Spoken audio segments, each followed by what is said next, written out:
Well, look, give me a second. Let me see what I can do, okay? All right, thanks.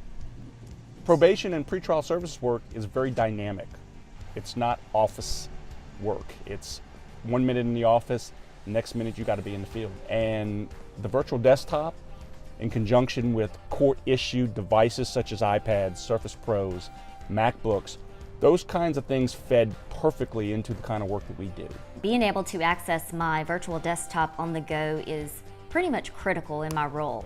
Not only am I able to access employee personnel files, but I'm also able to log into Hermes to approve timesheets, to have access to everything that I would have access to at my desk. We're very encouraged with the changes we've seen.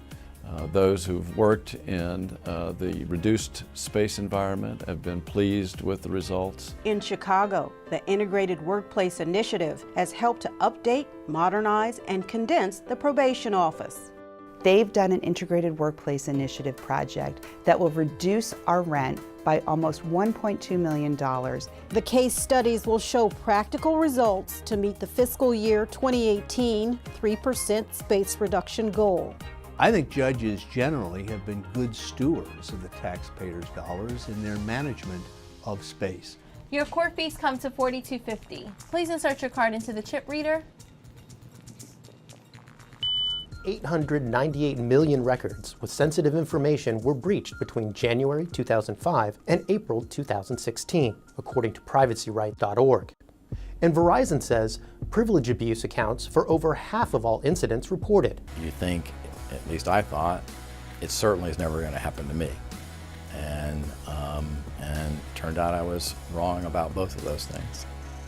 Judge Corrigan's home address was actually easy to find in an inexpensive online search. Our courts is an educational opportunity for adults to learn about how the judiciary works. Construction of the Integrated Workplace Initiative National Demonstration Project is a major milestone in the judiciary's effort to reduce space nationally.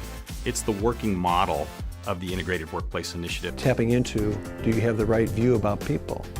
One thing we really loved about it, and speaking with others as well, is it makes you think. Soaring fits really well in our journey to become an evidence-based organization. I've been working primarily on taking CMECF, which is our national filing system, taking that system so that we can very easily stand up new versions of CMECF and a lot quicker deployment of new versions out to the courts. For DeAndres, even his daily DC commute gave him a fresh perspective on his projects. It's not that I'm thinking about my projects for the day, but I'm thinking about what the next technology is going to be. I think that the one thing I have learned, people who see that you're a hard worker, that you earn your keep, will respect you. I grew up in two places that have had an impact on my life.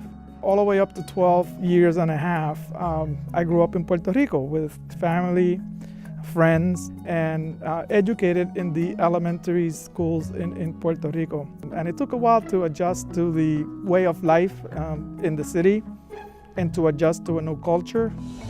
I think the Founding Fathers wanted to develop a judiciary that was independent, that's why we were appointed for life, and that could render decisions that were not influenced by either the President or Congress. And it's that independence that allowed the judiciary, in particular the federal judiciary, to carry out the Constitution here in the South. If we are to get to where we need to be, it's going to have to be federal judges who will be able to decide these cases and not be afraid of what someone may say or what may happen.